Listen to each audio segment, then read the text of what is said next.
तो 4 लेक्चर्स में हमने we have covered a lot of things. We have understood कि इलेक्ट्रिक चार्जेस क्या होते हैं, उनकी प्रॉपर्टीज क्या होती हैं. हमने ये भी समझ लिया कंडक्टर्स, इंसुलेटर्स, ये सब क्या होते हैं. फिर आपने फर्स्ट लेक्चर में सर के साथ जो लिया था उसमें देखा था कि मेथड्स ऑफ चार्जिंग क्या क्या होते हैं. मूविंग ऑन, जो हमने क्लास ली उसमें हमने कूलम्स लॉ देखा. We understood what is the meaning of Coulomb's law in vector form. We also understood कि सुपरपोजिशन का क्या मतलब होता है. अगर आपके पास डिस्क्रीट चार्जेस हैं, बहुत सारे चार्जेस हैं, एक चार्ज पे आपको फोर्स निकालना है बिकॉज ऑफ मल्टीपल चार्जेस, तो वो आप कैसे निकाल सकते हो, वो हमने सुपरपोजिशन प्रिंसिपल से देखा था. उसके मल्टीपल टाइप ऑफ क्वेश्चंस भी हमने सॉल्व करे थे in the last class. Then we talked about electric field, है ना. हमने इलेक्ट्रिक फील्ड के बारे में बात करनी शुरू कर दी थी. हमने देखा कि इलेक्ट्रिक फील्ड होता क्या है, इलेक्ट्रिक फील्ड का एक्सप्रेशन क्या होता है, और पॉइंट चार्ज के लिए आप इलेक्ट्रिक फील्ड को क्या लिख सकते हो. ठीक है, पॉइंट चार्ज के लिए इलेक्ट्रिक फील्ड की वैल्यू भी हम लोगों ने देखी थी. उसके बाद फिर आगे जाकर हम लोगों ने ये भी देखा था कि सुपरपोजिशन ऑफ इलेक्ट्रिक फील्ड का क्या मतलब होता है. So these are a few things which we have understood till now. Moving on, अब हमारा एम है कि हम इलेक्ट्रिक फील्ड लाइंस के बारे में समझेंगे आज की क्लास में. पहले हम थोड़े से क्वेश्चन सॉल्व करेंगे. ठीक है, जिन क्वेश्चंस में हम ये जो इक्विलिब्रियम है, टाइप्स ऑफ इक्विलिब्रियम है, नल पॉइंट का कॉन्सेप्ट देव ने बोला, तो ये सारी जो चीजें हैं वो समझ लेंगे, इसके क्वेश्चन सॉल्व कर लेंगे. उसके बाद हम इलेक्ट्रिक फील्ड लाइंस पे जाएंगे and then we will start continuous charge distribution. तो कंटिन्यूअस चार्ज डिस्ट्रीब्यूशन का जो टॉपिक है वो थोड़ा लंबा है, क्योंकि इसमें अलग अलग चार्ज डिस्ट्रीब्यूशन के लिए हमें इलेक्ट्रिक फील्ड का एक्सप्रेशन निकालना होता है. वैसे कुछ बच्चों को खाली अगर एक्सप्रेशन भी याद हो जाए तो काफी है, बट हम लोग उनको डिराइव भी करेंगे ताकि आप लोगों को समझ में आ जाए कि लीनियर चार्ज डिस्ट्रीब्यूशन है, रॉड है अगर हमारे पास, या फिर अगर हमारे पास रिंग है, या फिर डिस्क है, या फिर स्फीयर है, हेमिस्फीयर है, कुछ भी अगर हमारे पास ऐसी ऑब्जेक्ट, तो उस केस में हमारा इलेक्ट्रिक फील्ड का क्या एक्सप्रेशन आ रहा है. ठीक है बच्चों, तो चले फिर आज की क्लास शुरू करते हैं. सिंपल क्लास है, मजेदार क्लास है, सबको मजे ही आएंगे आज की क्लास में भी. तो सबसे पहले before starting the class let us quickly recapitulate, एक क्विक रिकैप कर लेते हैं जो हमने लास्ट क्लास में पढ़ा था. लास्ट क्लास में हमने इलेक्ट्रिक फील्ड के बारे में पढ़ा था. तो इलेक्ट्रिक फील्ड क्या होता है? Ma'am, area under which a point charge exerts its electric force. Very good. हाँ, मतलब ऐसे कुछ देखा था हमने कि अगर यार कोई चार्ज रखा हुआ है, ठीक है, हमने यही पढ़ा था कि अगर मेरे पास कोई पॉजिटिव चार्ज है, कोई नेगेटिव चार्ज है, वो मैंने कहीं पे एक चार्ज रखा हुआ है, तो अब ऐसा नहीं है कि जब मैं नेगेटिव चार्ज कोई लाऊंगी तब एकदम से वो पॉजिटिव चार्ज एक्ट करना शुरू हो जाएगा, उनके बीच में इलेक्ट्रोस्टैटिक फोर्स आनी शुरू हो जाएगी. नहीं ना, वो पॉजिटिव चार्ज अगर मैंने टेबल पे रखा हुआ है तो किसी ना किसी तरीके से वो अपनी सराउंडिंग्स को इन्फ्लुएंस कर रहा होगा ना, ताकि जब मैं कोई दूसरा चार्ज उसके पास लाऊंगी फिर वो उसको उस पर फोर्स लगाएगा, है ना. तो ये जो इन्फ्लुएंस है, अगर कोई भी मैंने चार्ज रखा हुआ है, किस तरीके से वो अपनी सराउंडिंग्स को इन्फ्लुएंस करता है, इसको हम कहते हैं इलेक्ट्रिक फील्ड. और ये खाली इलेक्ट्रिक फील्ड के टर्म्स में नहीं होता, मैग्नेटिज्म में भी मैग्नेटिक फील्ड बनता है. आप लोगों ने ग्रेविटेशन में भी पढ़ा होगा कि ग्रेविटेशनल फील्ड बनता है ना. तो फील्ड एक नॉर्मल कॉन्सेप्ट है, इट इज द इन्फ्लुएंस जो कोई भी ऑब्जेक्ट एक्सर्ट करती है अपनी सराउंडिंग्स पे. ठीक है, फिर हम लोगों ने देखा था कि इलेक्ट्रिक फील्ड और फोर्स के बीच में क्या रिलेशन होता है बेटा? Related relation between Ma'am, electric field Electric field is equals to force per unit charge.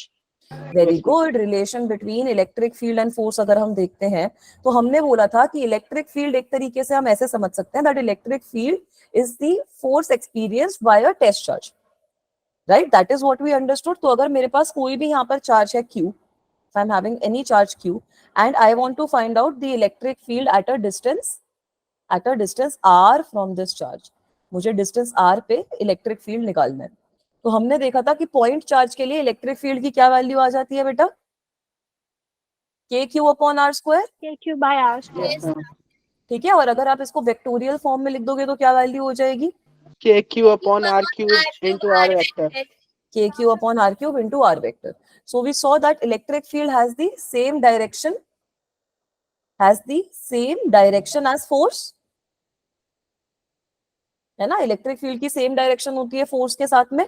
और हमने ये भी देखा था that electric field is basically equal to जो भी फोर्स है divided by Q naught, where Q naught is my test charge, है ना. यही रिलेशन आप लोग मुझे बता भी रहे थे. उसके बाद एक छोटी सी चीज जो हमने पिछली क्लास में और देखी थी, वो हमने ये देखी थी कि अगर मेरे पास पॉजिटिव चार्ज है तो पॉजिटिव चार्ज की वजह से जो इलेक्ट्रिक फील्ड लाइन बनती है कुछ इस तरीके से बनती है, Radially outwards. Very good. We saw that it was radially outwards. ऐसा क्यों हो रहा था कि अगर मैं पॉजिटिव चार्ज के पास कहीं पे भी एक दूसरा टेस्ट पॉजिटिव चार्ज रख दूंगी तो उसकी वजह से वो बाहर भागना शुरू हो जाएगा ना, आउटवर्ड जाना शुरू हो जाएगा. एंड अगर मेरे पास नेगेटिव चार्ज होगा तो उसकी वजह से जो लाइंस बनती है वो inward, Radially inward. Very good, बिल्कुल सही बोलते हो बेटा, गुड जॉब. तो रेडियली इनवर्ट करती है. इसी के बारे में हम और भी पढ़ेंगे. ठीक है, तो अब इसके एक दो सवाल सॉल्व करते हैं, फिर हमने सुपरपोजिशन प्रिंसिपल भी पढ़ा कि अगर एक पॉइंट पे मल्टीपल चार्जेस की वजह से इलेक्ट्रिक फील्ड निकालना है तो आप उस पॉइंट पे जितने भी इलेक्ट्रिक फील्ड्स आ रहे हैं उन सबका वेक्टर सम कर सकते हो, right? This is what we studied in the last class. Yes, ma'am. Yes, ma'am. Yes, Very ma'am. good. So moving on, let us try to solve this question. Can you guys try to solve this question and tell me what the answer will be? Yes, ma'am. Insane. चलो Yes, ma'am. Solve करना आप लोग शुरू करो, मैं साथ साथ में थोड़ा सा आपको हेल्प कर देती हूँ, तब तक आप मुझे बताओ क्या आएगा आंसर. आपको बोला है कि you have to determine the value of electric field at the mid point of the line joining two charges. एक का मैग्नीट्यूड 10 माइक्रोकूलम है, एक पे चार्ज 10 माइक्रोकूलम है, दूसरे पे 5 माइक्रोकूलम है. So you are basically having this sort of a situation. ये आपके दो चार्जेस हैं, एक है आपका 10 माइक्रोकूलम, दूसरा आपको गिवन है 5 माइक्रोकूलम. ठीक है, इन दोनों के बीच में जो डिस्टेंस है वो भी आपको गिवन है as 20 centimetre. The distance between the two is given to you as 20 centimetre. आपसे पूछा ये गया है कि इन दोनों का जो मिड पॉइंट है, what will be the electric field at the mid point of these two charges. ठीक है, that is what you have to calculate.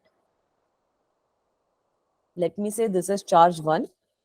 चलो 1 के आगे ऐसे गोला नहीं लगाते. Let me say that this is charge 1 and let me say this is charge 2. So try to calculate, try to tell me what the answer will be in this case.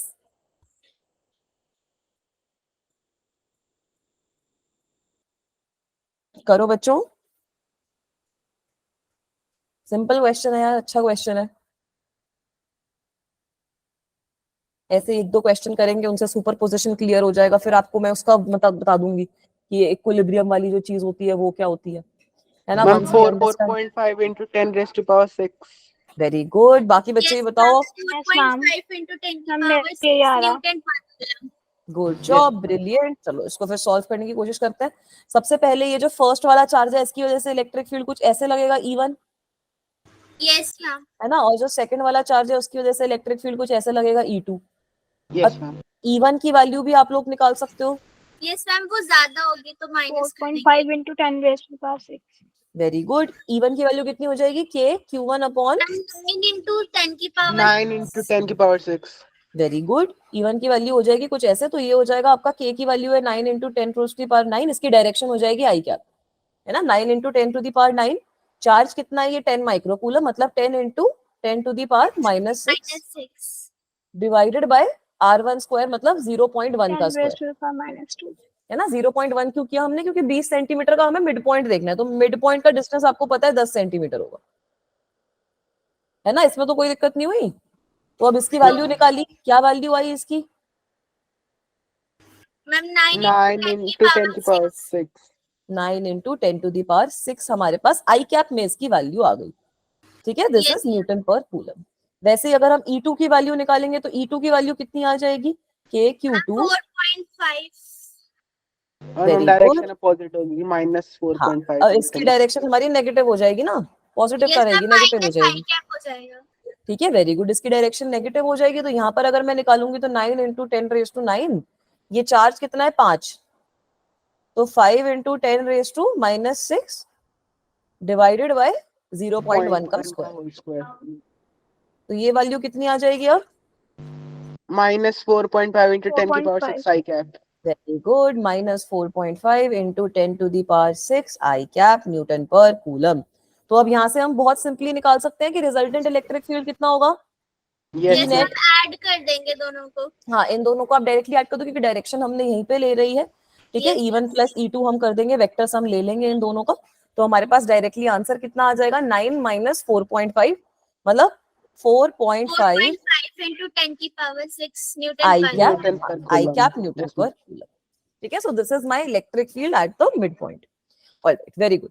Now suppose I am having one positive charge and one negative charge, and the distance also I have changed. I have changed the distance to 60 centimeter. So now can you guys tell me what will be the answer in this case? Yes, ma'am. 1 second. बताओ. ठीक है, अब मेरे पास थोड़ा सा मैंने data change किया, बाकी मैंने कुछ नहीं किया. ठीक है, एक मेरे पास 50 माइक्रोकूलम का चार्ज है, दूसरा मेरे पास -10 माइक्रोकूलम का चार्ज है.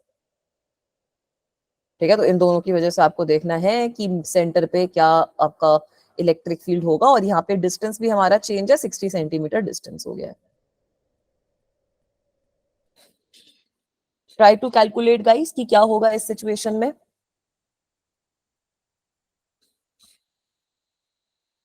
ऐसे ये क्वेश्चंस ना मैं रिवीजन के लिए डाल देती हूँ बच्चों के, कि एकदम याद आ जाए कि हाँ पिछली क्लास में क्या कर रहे थे, वरना बिल्कुल लॉस्ट हो जाते हैं बच्चे कि नहीं मैम ये एकदम से आपने क्या करवा दिया आज. सो इफ यू हैव 2-3 क्वेश्चंस जिनसे आपको रिकैपिचुलेट हो जाए तो अच्छे क्वेश्चंस भी सॉल्व हो जाएंगे, रिवीजन भी हो जाएगी, कॉन्सेप्ट भी याद आ जाएगा.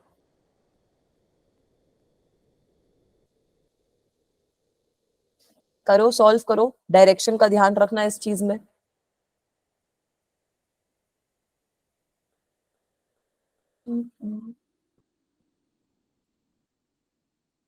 हुआ सॉल्व करे साथ में. होने वाला है मैम मैम बस. 5 अच्छा into 10 होने raised वाला to है the power बस. 6. ठीक है, वेरी गुड. बाकी बच्चे ये बताओ. मैम लेफ्ट साइड में है, लेफ्ट माइनस आई साइड कैप में की डायरेक्शन माइनस में. आई कैप में. ठीक है बच्चा, गुड जॉब. बाकी बच्चे बताओ क्या आ रहा है आंसर. मैम 11 into 10 की पावर 8 माइनस आई कैप. ठीक है, वेरी गुड, गुड जॉब. बाकी बच्चे बताओ.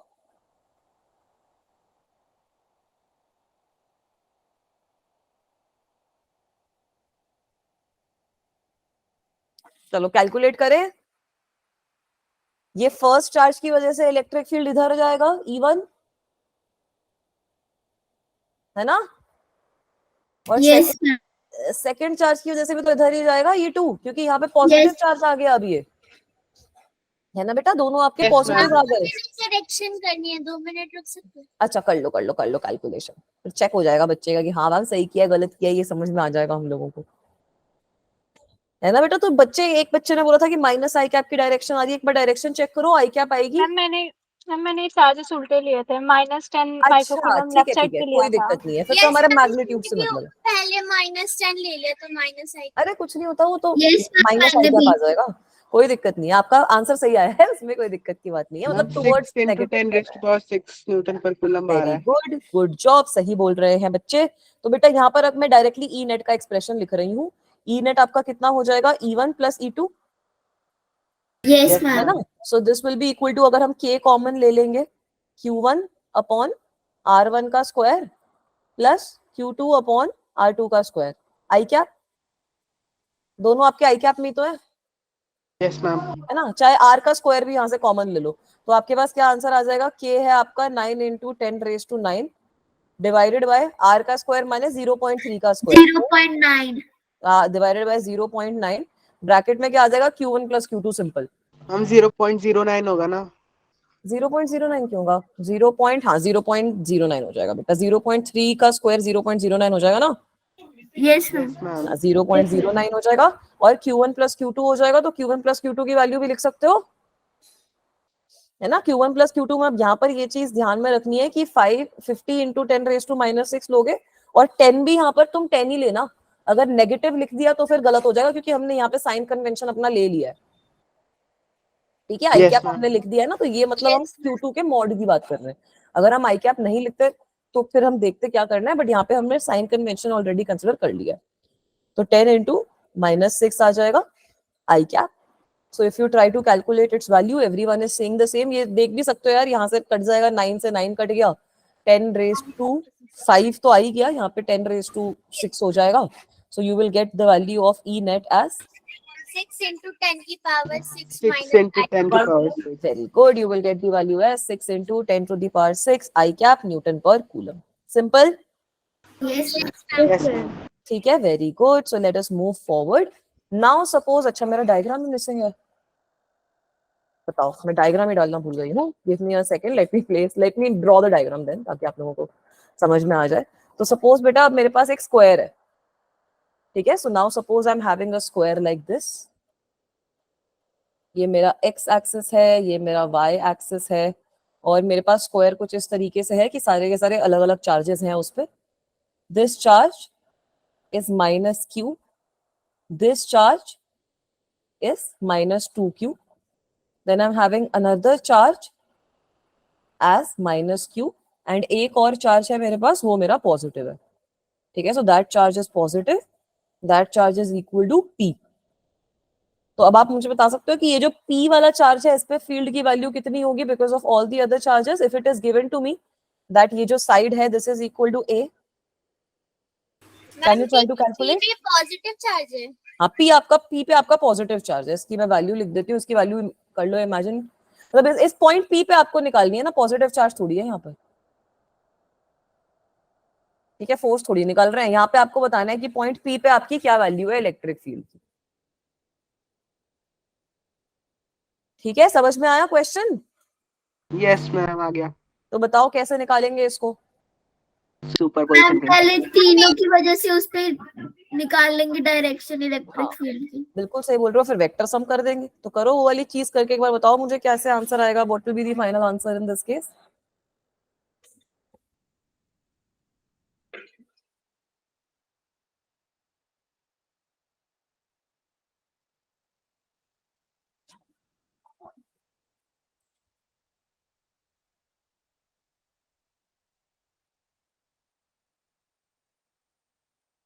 Ma'am √3 + 1 × KQ / A²। मैम मैंने वैल्यू पुट नहीं की डायरेक्टली। ठीक है, √3 + 1 बोल रहे हो बेटा? Yes ma'am. ठीक है, वेरी गुड। बाकी बच्चे ये बताओ क्या आंसर आएगा?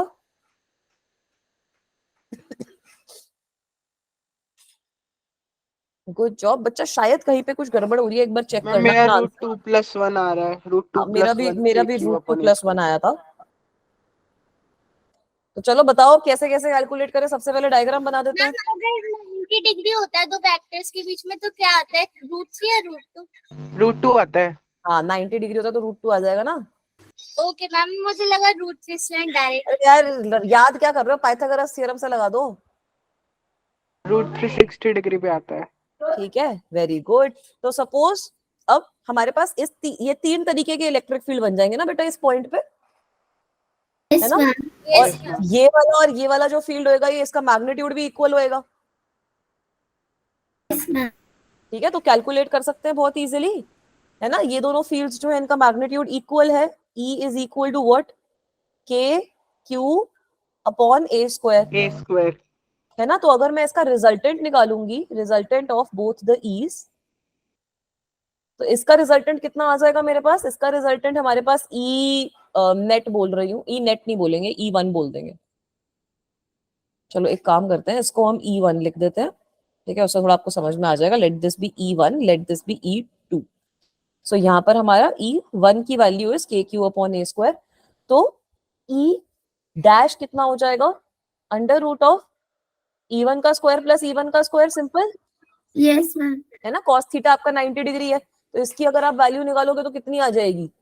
इन दोनों को ऐड कर देंगे तो √2 का फैक्टर आ जाएगा ना, √2 KQ/A²। अग्री? ठीक है। Yes ma'am. Now if you determine the angle of this resultant will be along E2. Yes ma'am, 45 yes degree. This will be along E2 because 45 degree का एंगल बन रहा है। बिल्कुल सही बोल रहे हो, this will be along E2. So if I calculate the resultant field now, I can directly add these two, है ना? एक Yes, तो ये ma'am. √2 KQ/A² आ जाएगा मेरे पास, और E2 की वैल्यू क्या होगी बेटा?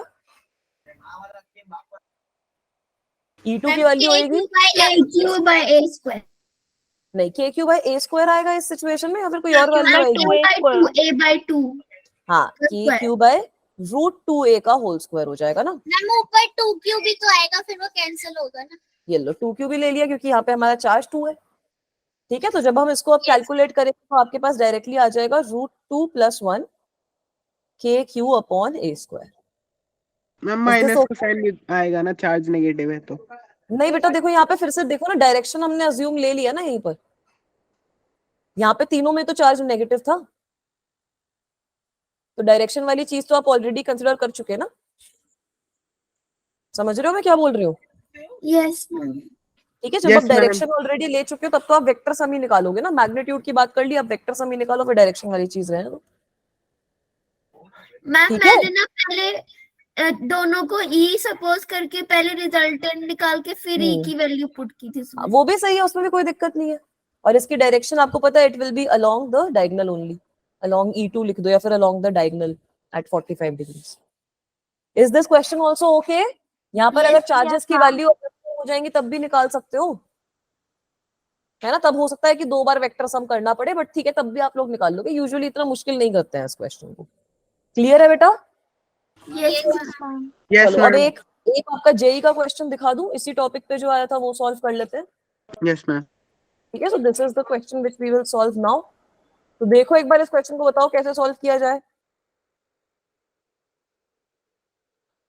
अच्छा क्वेश्चन है, it is a good question, it is direct and it is in direct application of this particular concept जो हमने ये electric field due to a point charge का पढ़ा है और सुपरपोजिशन प्रिंसिपल पढ़ा है, उसका एक डायरेक्ट एप्लीकेशन है इस क्वेश्चन में। डायग्राम थोड़ा अच्छे से बनाने की कोशिश करेंगे। ठीक है, सो दिस वाज इन 2019 के मेंस में आपका ये पूछा गया था। आपको क्या बोल रखा है कि आपके पास 4 पॉइंट चार्जेस हैं, -q, +q एंड -q, और उनको y एक्सिस पे प्लेस कर रखा है। डिस्टेंस भी आप लोगों को गिवन है।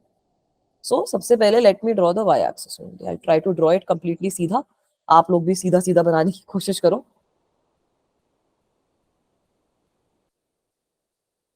ठीक है, let this be my y axis. अब यहाँ पर हमें क्या बोला है कि हमारे पास चार्जेस हैं -q, +q एंड -q। अब स्क्रीन पॉज हो गई है। स्क्रीन पॉज है, एक second. Yes, ma'am. Screen pause हो गई. अभी आ गई बेटा? Yes, ma'am. ठीक है, तो हमें बोला है कि -q वाला जो चार्ज है वो आपने रखा है y is equal to -2d पे। तो एक चार्ज हमने कुछ यहाँ पे रख रखा है। ठीक है, ये वाला जो चार्ज है मेरा, ये है मेरा -2q का चार्ज, एंड इसको मैंने -2d डिस्टेंस पे रख रखा है। एंड उसके बाद मैंने एक चार्ज रख रखा है +q का एट -d डिस्टेंस। इसका कलर चेंज कर देते हैं, व्हाइट ले लेते हैं ताकि आप लोगों को दिक्कत ना आए। ठीक है, ये वाला हमारा +q का चार्ज है। अब इसके बाद हमने एक और चार्ज रख दिया है +q का यहाँ पर। अच्छा, -2q नहीं है बेटा, q ही है, मैंने गलती से -2q लिख दिया। This is equal to -q only. और एक और चार्ज हमने -q का रख दिया है at y is equal to 2d। Is this okay? Yes, ma'am. ठीक है, अब आपसे पूछा है कि एक x एक्सेस पे पॉइंट है एट सम डिस्टेंस अपार्ट। ठीक है, ये वाला मेरा एक पॉइंट है सच दैट ये जो डिस्टेंस है, ये जो पॉइंट और जीरो के बीच का डिस्टेंस है, this is much much much greater than this small distance. So it is asked from you कि what will be the electric field at this point, और इन सब में से किसके प्रोपोर्शनल रहेगा। क्वेश्चन समझ में आया सबको? Option. Very good. Yes, ma'am. बाकी बच्चे ये बताओ, क्वेश्चन समझ में आ गया सबसे पहले? Yes ma'am. ठीक है, तो इसको कैसे कैलकुलेट करेंगे? इन सब की वजह से फील्ड ड्रॉ कर लेते हैं, है ना? वैसे ही करोगे ना, इन सब की वजह से फील्ड ड्रॉ कर लोगे। चलो ब्लू वाले की वजह से ब्लू में ड्रॉ कर देती हूँ मैं, कर दे। So this will be, let this be Yes. equal to, this will be because of the blue charge, let this be equal to E1. There's another blue charge, इन दोनों की वजह से सेम फील्ड आएगी। Let this also be equal to E1. Harlan बच्चा, आपने hand raise किया है, कोई डाउट है तो बताओ। अब हम इसमें सिंपली कर सकते हैं कि जो स्मॉल डी वो बहुत ज्यादा छोटा है तो उसे ओरिजिन पे ही लेट कर सकते हैं, एंड नॉर्मली जो स्ट्रेट लाइन का फॉर्मूला होता है उसी से निकाल सकते हैं। बट आई थिंक उससे आपका आंसर सही नहीं आएगा, वो करके देखो, क्योंकि यहाँ पे बाइनोमियल एक्सपेंशन वगैरह करके हम आंसर निकालेंगे। ठीक है, आप इतनी ज्यादा अप्रोक्सीमेशन, जब फाइनल आंसर है तब आप ले सकते हो कि हाँ डी स्क्वायर का टर्म आ रहा है तो उसको हमने अवॉइड कर दिया as compare to capital D. But उसके अलावा आई थिंक वो वाली जो चीज आप बोल रहे हो उससे शायद आंसर ना आए। But try to do it as well, but I don't think कि आंसर सही आएगा। ठीक है बच्चा, मतलब उसमें कैसे बोलोगे कि सारे चार्जेस ओवरलैप कर रहे हैं, वो तो नहीं कर सकते ना अपन। ठीक है, अब यहाँ पर ये +q चार्जेस की वजह से let me say that the field is equal to this white field right here which you can see. ठीक है, ये वाला डायग्राम सबको समझ में आ गया? ऐसे इतना सुंदर है ये कि सबको समझ में आ जाएगा। Let this be E2। यहाँ तक क्लियर है? Yes, ma'am. पक्का? Yes, ma'am. ठीक है, अब बेटा आप लोगों ने एक चीज ऐसी भी कुछ देखी होगी कि अगर मैं यहाँ पर थीटा बना दूं, है ना, लेट दिस ब्लू वाला जो एंगल है, let this be equal to θ1, both of these be equal to θ1, and ये जो व्हाइट वाला एंगल बन रहा है ना, let this be equal to θ2। Let me try to redraw this particular line ताकि आप लोगों को अच्छे से समझ में आए। बट ये जो व्हाइट वाले के साथ एंगल बन रहा है हमारा, इसको हम कैसे कैलकुलेट करेंगे? Let this particular angle be equal to θ2। तो अगर हमारे पास दो फील्ड होते हैं कुछ इस तरीके से, कोई भी मेरे पास रैंडम दो वेक्टर है जो सेम है and they are making the same angle θ, so what happens in this case? अगर मैं इसके कंपोनेंट लेती हूँ, उनका रिजल्टेंट बीच से जाता है मैम। हाँ उनका रिजल्टेंट बीच से जाएगा। क्यों? क्योंकि ये जो sin θ वाला कंपोनेंट है ये कैंसल आउट हो जाएगा ना। तो मैम 2a cos थीटा हो जाएगा। 2a cos थीटा आ जाएगा। Very good. तो दोनों की वजह से जो मेरा आंसर बचेगा वो एक तरीके से 2a cos थीटा बचेगा। तो यहाँ पर भी मेरे पास खाली 2e1 cos थीटा 1 बचेगा और यहाँ पर मेरे पास 2e2 cos थीटा 2 बचेगा। इस चीज से सब लोग अग्री कर रहे हो? दोनों ऑपोजिट डायरेक्शन में, Yes, दोनों ऑपोजिट डायरेक्शन में। तो अगर मैं यहाँ पर नेट फील्ड लिखती हूँ, नेट फील्ड, अगर मैं नेट फील्ड की वैल्यू लिखती हूँ, ई की वैल्यू लिखती हूँ, तो it will simply be equal to 2e1 cos theta 1 minus 2e2 cos theta 2। सबसे पहले बच्चे बताओ इस चीज से अग्री कर रहे हैं मेरे से? yes, ma'am. Yes, है ना? ma'am. अब हमें कुछ नहीं करना, अब हमें खाली e1 e2 और theta cos theta 1 cos theta 2 की वैल्यूज पुट करनी है, फिर बाइनोमियल एक्सपेंशन वगैरह करके हम इसका फाइनल आंसर निकाल देंगे। तो वो चीज भी कर लेते हैं, एक बार साथ में ही कर लेते हैं उसको भी।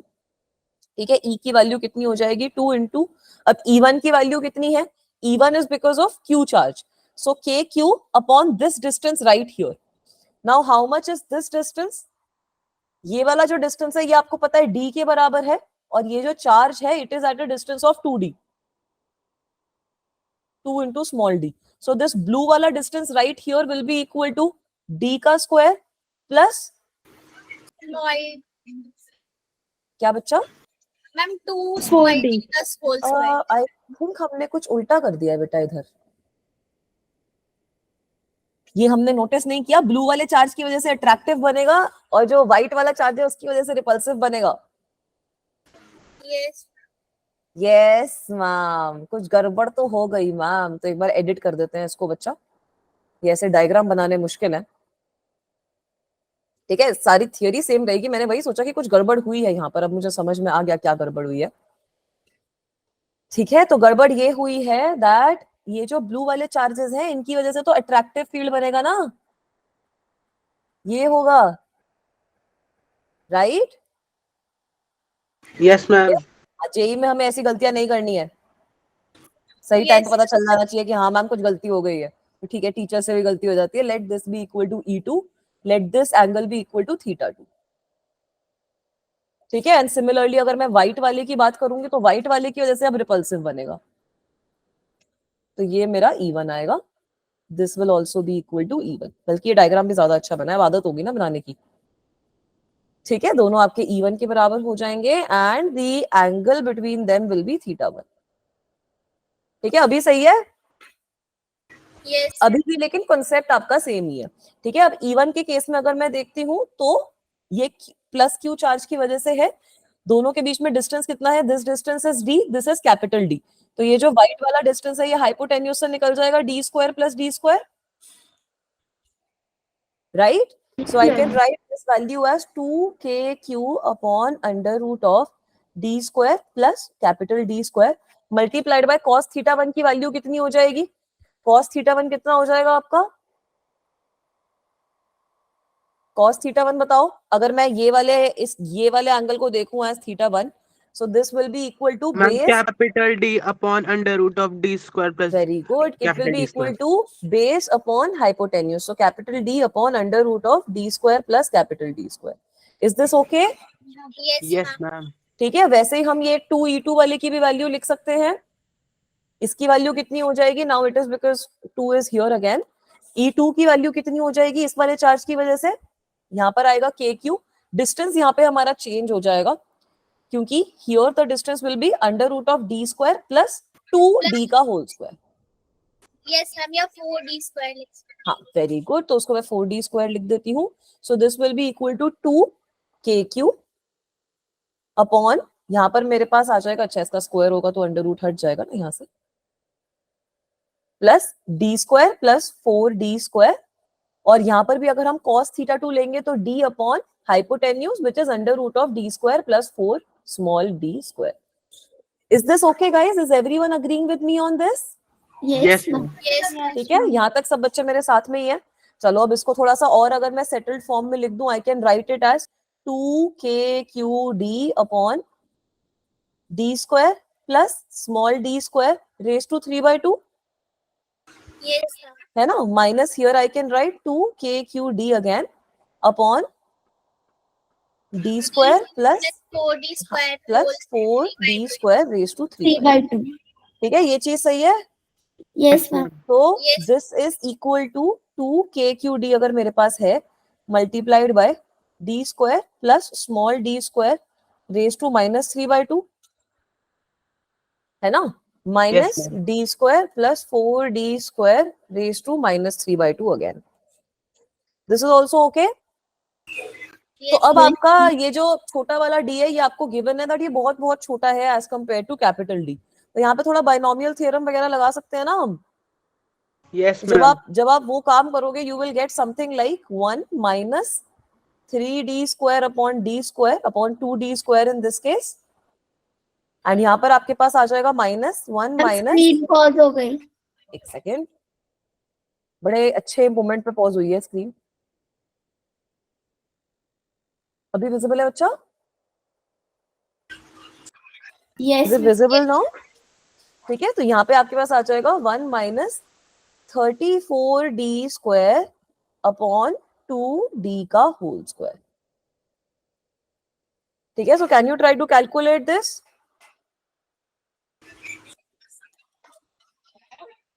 Now can you try to calculate this बच्चों? 34d स्क्वायर कैसे आया? बेटा 34d स्क्वायर नहीं आएगा, 4d स्क्वायर आएगा। आई थिंक 34 नहीं आएगा। 4 इंटू 3 कितना होता है? मैम 12. 12। 4 3 12 आना चाहिए फिर इधर। ठीक है, we will get 4 3 12 in this case, और यहाँ पर हमारे को डिवाइड भी करना पड़ेगा since we are taking d common in this case, so we will be dividing this by d cube, right? And here what we will obtain is, once we take common and we multiply this power, then we will get 4 3 12 upon 2, not this 34 नहीं, 12 upon 2. Is this okay? Now can you calculate this? यहाँ से आप directly भी देख सकते हो वैसे dependence क्या आ रही है। 9d square by 2 capital D square. हाँ, इसको आप कैलकुलेट भी कर सकते हो। बाकी आप यहाँ से डायरेक्टली भी देख सकते हो कि d क्यूब आ गया, यहाँ से भी d स्क्वायर की कुछ टर्म आ जाएगी, है ना। ये 1 से 1 तो कैंसिल आउट हो जाएगा ना। तो जो इलेक्ट्रिक फील्ड होगा, it will be inversely proportional to d raised to 4. Can you guys see this from here कि 1 से 1 तो कट जाएगा ना, d स्क्वायर नीचे आ जाएगा। तो इलेक्ट्रिक Yes, फील्ड जो है वो 1 अपॉन मतलब d raised to 4 के रिलेशन में हमारे पास आएगा। Electric field will be directly proportional to 1 upon d raised to 4. Is this okay guys? Yes, ma'am. Okay. Yes. ठीक है, ये क्वेश्चन थोड़ा सा ऐसे ट्रिकी क्वेश्चन बोला जाता है, सिंपल क्वेश्चन नहीं होता इतना, थोड़ा सा ट्रिकी क्वेश्चंस में आता है। अब चलें आगे। Yes ma'am. मैम आप ये PDF आज ही भेज सकते हो? हाँ, अभी भेज देंगे, क्लास खत्म होते ही तो भेज देती हूँ ग्रुप पे। ओके मैम, क्योंकि मैम नोट नहीं किया, समझ रहे थे। हाँ, समझ गए। मैं देखो काम यही करती हूँ कि आपकी जो क्लास के नोट्स होते हैं ना, वो मैं आपको एग्जैक्टली जैसे ही क्लास खत्म होगी वैसे ही भेज दूंगी, क्योंकि मुझे उसमें कुछ एडिट नहीं करना होता। रिकॉर्डिंग जो होती है उसको आने में थोड़ा टाइम लगता है, क्योंकि रिकॉर्डिंग सबसे पहले हम लोगों के पास ही 1 घंटे बाद आती है। फिर once we get the recordings, फिर यूट्यूब पे अपलोड होने में टाइम लगता है। तो रिकॉर्डिंग आने में 1 दिन 1.5 दिन लग जाता है। क्लास के नोट्स में यही करूंगी कि immediately after the class I will send it to you guys. All right, Yes, ma'am. चलें। अब देव ने कहा था कि नल पॉइंट के थोड़े क्वेश्चंस करवा दो, तो नल पॉइंट के क्वेश्चंस करने के लिए यही इक्विलिब्रियम वाली जो चीज है वो हम थोड़ी समझ लेते हैं। ठीक है, once we understand equilibrium, then we will be able to understand null point as well. तो इक्विलिब्रियम का क्या मतलब होता है बच्चों? अभी तक क्या पढ़ा है इक्विलिब्रियम के बारे में? मैम जहाँ पे F net 0। Very good. तो इसका मतलब क्या होता है एफ नेट 0 होने का मतलब? Ma'am, उस पर जितने भी फोर्स लग रहे हो इलेक्ट्रिक फील्ड जो है वो कैंसिल हो जाए वहां पे। Very good. तो बेटा खाली एफ नेट 0 होने का ना मास पे नहीं लगाते, it is basically a state. It can B for a mass, for a charge, for any particle. अगर आपके पास कोई मास है, अगर आपके पास कोई चार्ज है, अगर आपके पास कोई पार्टिकल है, किसी के लिए भी ये वाला जो स्टेटमेंट मैं बोल रही हूँ ये वैलिड है। It is a state for any mass, charge और particle when its state of motion remains unaffected, है ना। its state of motion remains unaffected। चाहे चार्ज है, चाहे मास है, चाहे कुछ भी है, उसका जो स्टेट ऑफ मोशन है वो रिमेन, मतलब it should not be affected in any form. तो इसका यही मतलब है कि जो नेट फोर्स उस पर एक्ट कर रही है, नेट फोर्स जो उस पर एक्ट कर रही है, ये 0 के बराबर होनी चाहिए। ठीक है, और यहाँ पर हमने इलेक्ट्रोस्टैटिक्स में, क्योंकि हमें पता है कि नेट फोर्स आपकी जब 0 होगी तो आपका नेट फील्ड जो होगा वो भी आपका 0 हो जाएगा। तो अगर किसी चार्ज के ऊपर नेट फोर्स आपकी 0 है, या फिर अगर कोई पॉइंट है ऐसा जहाँ पे आपके पास मल्टीपल चार्जेस हैं और कोई ऐसा पॉइंट है जहाँ पे आपके सारे के सारे इलेक्ट्रिक फील्ड कैंसिल आउट हो रहे हैं, आपके पास जीरो वैल्यू आ रही है, तो वो वाला जो पॉइंट है उसके ऊपर आपका इक्विलिब्रियम कंडीशन हम कहते हैं that point is an equilibrium condition. इसके बाद बेटा आपने जैसे 11th क्लास में भी ये चीज पढ़ी होगी कि 3 टाइप के इक्विलिब्रियम होते हैं, यस मैम, है ना? Very good, stable and unstable. Very good. We have stable equilibrium, we have unstable equilibrium, और एक और होता है हमारे पास, सोचो, एक होता है हमारे पास न्यूट्रल इक्विलिब्रियम। यस मैम, जब मूव ही नहीं करता। हाँ, तो इसमें क्या होता है, अब स्टेबल, इन तीनों को ना समझने के लिए एग्जांपल इमेजिन करो। स्टेबल इक्विलिब्रियम में क्या है, जैसे अगर हमारे पास एक बोल है, ऐसे एक कोई क्या कहते हैं इसको, डेप्थ है हमारे पास, और उसके अंदर मैंने कोई बॉल रख रखी है, तो अगर मैं इस बॉल को जरा सा भी डिस्प्लेस करूंगी, वो बार बार अपनी जो इक्विलिब्रियम पोजीशन है, इनिशियल स्टेट है, उस पर वापसी आ जाएगी, है ना? Yes ma'am. On application of force, इतना लंबा नहीं लिखते, इसमें हम सिंपल सी ये चीज लिखेंगे that body tries to go back. आपकी स्क्रीन पॉज हो गई। अच्छा, एक सेकेंड, अभी विजिबल है बच्चा? Yes ma'am. Body tries to go back to its initial state, अगर हम इसको डिस्प्लेस कर रहे हैं, ठीक है, that is cool. Now suppose I am having a hill, इस हिल के ऊपर मैंने बॉल रख रखी है, तो जब तक ये बॉल मेरी उस इक्विलिब्रियम पोजीशन पे उस हिल के ऊपर है, तब तक तो बॉल खुश रहेगी। अगर मैं जरा सी भी इसको डिस्प्लेसमेंट दे दूं, तो ये बॉल मेरी कहीं और चली जाएगी, right? So Yes, in this ma'am. case, body cannot go back to its initial state. जो भी इसकी अनस्टेबल इक्विलिब्रियम की पोजीशन है, उसमें ये वापसी नहीं जा पाती। न्यूट्रल इक्विलिब्रियम का मतलब क्या होता है, सपोज मेरी बॉडी एक स्ट्रेट ऐसे किसी पाथ पे है, तो अगर अब मैं इस बॉडी को थोड़ा सा आगे ले जाऊं और यहाँ पे छोड़ दूं, तो ये यहाँ पर न्यूट्रल इक्विलिब्रियम में आ जाएगी फिर से, है ना? ये यहाँ पर फिर से इक्विलिब्रियम पोजीशन में आ जाएगी। सो बॉडी पूरे टाइम ही आपकी इक्विलिब्रियम पोजीशन में आ जाती है, body remains in equilibrium. Is this okay? Yes, ma'am. Yes. ठीक है, ये चीज सबको समझ में आई? मैक्सिमम मिनिमम भी होता है शायद। हाँ बेटा, मैक्सिमम मिनिमम वो होता है कि जैसे कोई भी अगर आपकी बॉडी है, कुछ भी अगर मोशन हो रहा है, तो किस पॉइंट पे उसका जो भी डिस्प्लेसमेंट है, कोई भी चीज है, वो मैक्सिमम होगी, और किस पॉइंट पे उसकी जो भी डिस्प्लेसमेंट है वो मिनिमम होगी। ये हम ट्राई करेंगे समझने की। क्या बेटा?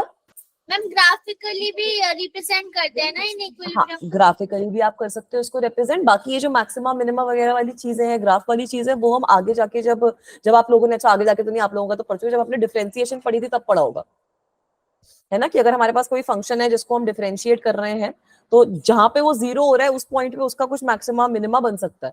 अब वो मैक्सिमम बनेगा या मिनिमम बनेगा, वो हम बता सकते हैं by doubly differentiating it and finding out कि पॉजिटिव है या नेगेटिव है ना? तो इसको फिर हम ग्राफ पे उसी तरीके से रिप्रेजेंट करते हैं। तभी हमने बोला था कि जो मिनिमम एनर्जी वाली पोजीशन होती है वो आपकी स्टेबल मानी जाती है, और मैक्सिमम एनर्जी वाली जो पोजीशन होती है वो आपकी मिनिमम मतलब अनस्टेबल मानी जाती है ना? Yes. This is something which you guys have studied as well before. Yes, ma'am. Yes ma'am. ठीक है, हाँ, तो 11th अच्छे से पढ़ी है मैम, मतलब हमने, ऐसी बात नहीं है। तो चलो अब ये नल पॉइंट पे आ जाओ। नल पॉइंट का मतलब क्या होता है? मैम जहाँ पे सारे इलेक्ट्रिक फील्ड जीरो हो जाए, नेट फील्ड। हाँ, very good, net field zero हो जाए। तो नल पॉइंट ऐसी एक पोजीशन है, null point is a position, null point एक ऐसी पोजीशन है where the net field, null point is a position where the net electric field जो होता है आपका, that becomes equal to zero। ठीक है, तो इसको कैलकुलेट कैसे करेंगे? जो वेक्टर सम है उसको जीरो पुट कर दो, net electric field becomes zero. ठीक है, तो अगर इसकी एक छोटी सी इलस्ट्रेशन में आप लोगों को दिखा दूं, तो सपोज मेरे पास कोई भी दो चार्जेस हैं, यहाँ पर है मेरा, this is a Q1 charge and here I am having a Q2 charge. ठीक है, तो इसकी वजह से हम इलेक्ट्रिक फील्ड तो मार्क कर ही सकते हैं ना। इलेक्ट्रिक फील्ड यहाँ पर कुछ इस तरीके से हो जाएगा, at this point this will be electric field due to first charge, this will be electric field due to second charge. ठीक है, let this distance be equal to r1, let this distance be equal to r2। तो यहाँ पे अब अगर हमें null point mark करना है, तो नल पॉइंट के लिए हम लिख सकते हैं ना, कि भाई जो हमारा नेट फील्ड है वो 0 होना चाहिए। तो इसका मतलब यही है कि अगर हम E1 और E2 को ऐड कर रहे हैं, so that must be equal to 0, the vector sum of both of these should be equal to 0, right guys? Yes, ma'am. So this implies that अगर मैं यहाँ पर आपका जो साइन वाली चीज है वो कंसिडर करूं, के Q1 upon R1 square minus के Q2 upon R2 square must be equal to 0। Negative sign इसलिए क्योंकि दोनों की डायरेक्शंस ऑपोजिट है। तो यहां से आप एक और इंपॉर्टेंट चीज देख सकते हो कि नल पॉइंट पे ये जो Q1 अपॉन R1 स्क्वायर होता है, it is equal to Q2 upon R2 square. Can you guys see this? Yes, ma'am. Yes, ma'am. ऐसा ना एक क्वेश्चन आपने भेजा था, मतलब मैम इससे रिलेटेड हाँ, ही था। वो उसमें फोर्स का था बेसिकली, वो उसमें हमने फोर्स को बैलेंस आउट किया था। उसमें ये क्वेश्चन था ना कि अगर कोई तीसरा चार्ज पार्टिकल है तो मतलब किस पे डिपेंड करेगा, जो मैग्नीट्यूड होगी चार्जेस की उस पे या फिर पोजीशन पे। मैम अगर दोनों सेम है तो सिर्फ पोजीशन पे डिपेंड करेगा ना हाँ, कि अगर दोनों सेम है तो पोजीशन पे भी डिपेंड नहीं करेगा, फिर तो मिड पॉइंट पे आ जाएगा ना एक तरीके से, अगर चार्जेस आपके सेम हो गए तो। मैम मतलब हम कहाँ प्लेस कर रहे हैं उस पोजीशन पे डिपेंड करेगा ना राइट कि राइट राइट राइट, बिल्कुल सही। अगर दोनों हमारे चार्जेस सेम है तो किस पोजीशन पे आप प्लेस कर रहे हो उसी पे डिपेंड करेगा। बिल्कुल सही बोल रहे हो बेटा। लेकिन मैम अगर एक छोटा है एक बड़ा होगा तो जो छोटा होगा उसके पास वो मतलब हाँ, ये तो हम यहाँ से भी देख सकते हैं ना कि दोनों का रेशियो जो होता है वो सेम होना चाहिए। तो अगर हम चार्ज को इंक्रीज कर रहे हैं तो अगर हम Q1 को बढ़ा रहे हैं तो R1 भी तो बढ़ जाएगा। तो जितना आपका चार्ज बड़ा है उतना दूर उसके नल पॉइंट प्रेजेंट होएगा। ठीक है, can you guys understand that? Yes है ना, जितना एक मेरा बार चार्ज आप बड़ा repeat कर दो। है, कौन सा वाला बेटा, ये वाला Yes, ma'am. वो है ना। चार्ज बड़ा होगा तो null अब point. मैं क्या बोल रही हूँ कि अगर मेरी Q1 की वैल्यू बड़ी है तो R1 की वैल्यू भी तो बढ़ जाएगी ना, Yes, ma'am. है ना। So bigger the charge farther will be the null point, farther will be the null point. अभी इसको हम एग्जांपल से भी समझेंगे। जितना बड़ा आपका चार्ज होगा उतना ही दूर नल पॉइंट होगा उस पर्टिकुलर चार्ज से। ठीक है, सबसे पहले बताओ ये चीज समझ में आई क्या बोली मैंने? Yes, ma'am. ठीक है, अब इसका एग्जाम्पल देख लेते हैं। तो सबसे पहले ये वाली चीज आप मुझे बता दो कि अगर हमारे पास दो सेम चार्जेस हैं तो कौन से पॉइंट पे इलेक्ट्रिक फील्ड 0 आना चाहिए? Ma'am mid point. Mid point पे. मिड पॉइंट पे। तो ये हम बड़े सिंपली, अगर आपको कैलकुलेट भी करना है तो कैलकुलेट भी कर सकते हो। सपोज ये मेरे पास दो चार्जेस हैं Q और Q, ठीक है। यहाँ पर ये इनकी line joining the two charges है, और ये इन दोनों के बीच में जो डिस्टेंस है वो भी मुझे पता है, इट्स इक्वल टू D। और यहाँ पर मेरा जो ये पॉइंट है दैट इज पॉइंट P, जहाँ पे मैं बोल रही हूँ कि इन दोनों की वजह से फील्ड जो है मेरा वो 0 हो रहा है। So let the distance between this charge and this point be equal to x।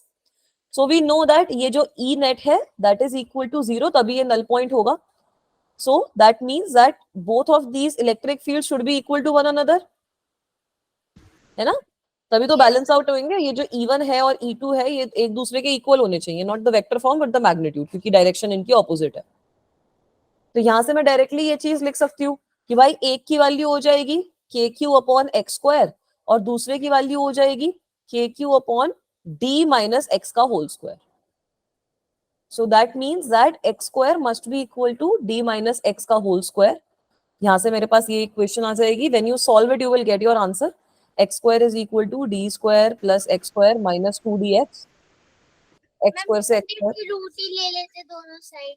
हाँ रूट ही ले लो यार दोनों साइड। तो जब ये कर दोगे तब आपके पास आंसर आ जाएगा। Basically x will be equal to d/2। d/2। Is this okay?